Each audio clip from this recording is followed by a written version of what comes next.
Sampel, sampel dan kupon. Sampel, menurut definisi, sampel mencakup metode apapun yang digunakan untuk mengirimkan produk berukuran sebenarnya atau produk trial size kepada konsumen. Sebagian besar, produsen menggunakan pengambilan sampel sebagai bagian dari program komunikasi pemasaran mereka untuk tujuan menghasilkan percobaan atau percobaan ulang dan memanfaatkan dukungan perdagangan. Next. Berikut ini merupakan metode distribusi yang digunakan untuk mengirimkan sampel baik sendiri, solo sampling, atau bekerja sama dengan merek lain, co-op sampling. Yang pertama ada direct mail, yaitu sampel dikirim ke rumah tangga yang ditargetkan oleh karakteristik demografis atau dalam hal geodemografis. Yang kedua ada surat kabar dan majalah, yaitu sampel sering dimasukkan dalam majalah dan surat kabar. Surat kabar adalah media yang semakin menarik untuk pemberian sampel skala luas.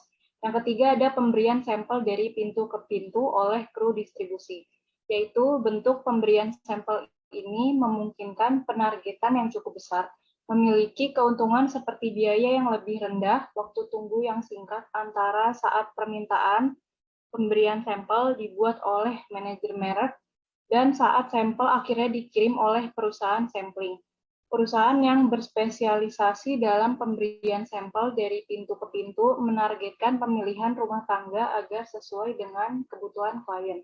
Yang keempat ada on or in pack sampling, yaitu metode ini menggunakan paket produk lain sebagai pembawa sampel. Yang kelima ada lokasi dan acara dengan traffic tinggi, yaitu seperti pusat perbelanjaan, bioskop, bandara, dan acara khusus menawarkan forum untuk distribusi sampel. Next. Teknik-teknik pemberian sampel. Yang pertama ada menargetkan penerima sampel. Layanan pemberian sampel yang berspesialisasi dalam distribusi presisi atau targeting telah muncul dalam beberapa tahun terakhir. Misalnya, satu spesialis pemberian sampel bertujuan untuk anak-anak di bawah usia 8 tahun dengan mendistribusikan sampel di kebun binatang, museum, dan lokasi lain yang menarik bagi anak kecil dan orang tua mereka. Ini menjangkau anak-anak dan remaja usia 9 hingga 17 tahun di tempat-tempat seperti lapangan baseball, liga kecil, bioskop, dan pusat skating. Yang kedua, menggunakan metode distribusi kreatif. Perusahaan menerapkan berbagai cara kreatif untuk memberikan sampel barang dagangan ke tangan konsumen yang ditargetkan. Dan yang ketiga ada memperkirakan pengembalian investasi. Komunikator pemasaran semakin dituntut untuk bertanggung jawab atas keputusan mereka. Pejabat keuangan, eksekutif pemasaran senior, dan kepala eksekutif menuntut bukti bahwa investasi dalam periklanan dan promosi dapat dibenarkan oleh keuntungan yang mereka kembalikan. Pengembalian investasi atau ROI adalah alat yang dapat digunakan untuk menilai apakah investasi dalam program pemberian sampel tepat dari segi biaya. Selanjutnya akan dilanjutkan oleh teman saya yaitu Dita. Yang berikutnya ada kupon. Kupon merupakan tren baru dalam bisnis untuk memberikan hadiah kepada konsumen yang menggunakan produk atau layanan. Voucher kupon merupakan potongan harga yang tidak bisa diuangkan pada saat itu juga, namun bisa dibelanjakan dalam bentuk barang sesuai nilai harga dalam voucher tersebut. Tujuan pemberian voucher kupon sendiri adalah agar konsumen datang kembali dan melakukan sebuah transaksi. Next. Adapun manfaat voucher kupon yang pertama adalah sebagai alat media promosi barang ataupun jasa. Yang kedua, mendorong pembelian lebih besar dari konsumen. Dan yang ketiga, mengontrol biaya promosi.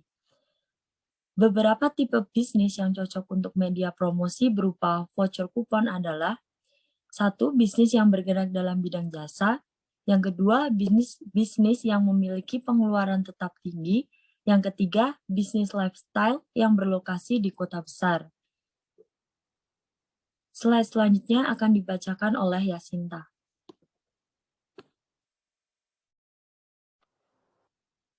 Premi dan promosi. Premi merupakan suatu kewajiban tertanggung, di mana hasil dari kewajiban tertanggung akan digunakan oleh penanggung untuk mengganti kerugian yang diderita oleh pihak tertanggung. Premi asuransi adalah pembayaran dari tertanggung kepada penanggung sebagai imbalan jasa dua atas pengalihan risiko kepada penanggung. Penerimaan premi adalah jumlah pendapatan premi dari penjualan polis asuransi yang biasanya diukur dalam periode 1 tahun. Peran premi dalam setiap perusahaan asuransi, baik asuransi umum maupun asuransi syariah, sangat penting karena premi merupakan suatu kebutuhan perusahaan dalam meningkatkan keuntungan perusahaan. Next.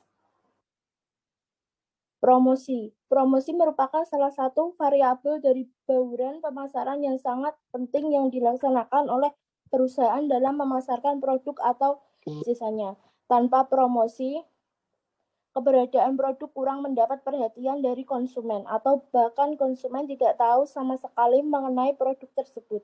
Menurut Philip Kotler, promotion include all the activities the company undertakes to communicate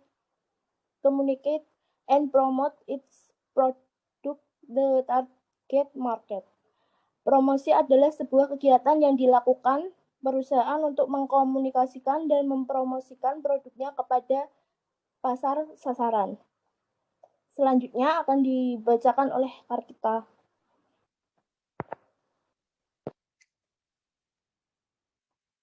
Tujuan promosi. 1.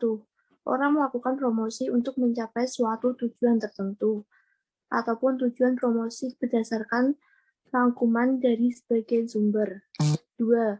Untuk menyebarluaskan informasi suatu produk kepada calon konsumen yang potensial. 3. Untuk mendapatkan konsumen baru dan untuk menjaga loyalitas konsumen tersebut. 4. Untuk menaikkan penjualan serta laba atau keuntungan. 5. Untuk membedakan dan menanggulkan produknya dibandingkan dengan produk kompetitor. Next. Jenis-jenis promosi. Ada banyak sekali jenis dan cara orang melakukan promosi.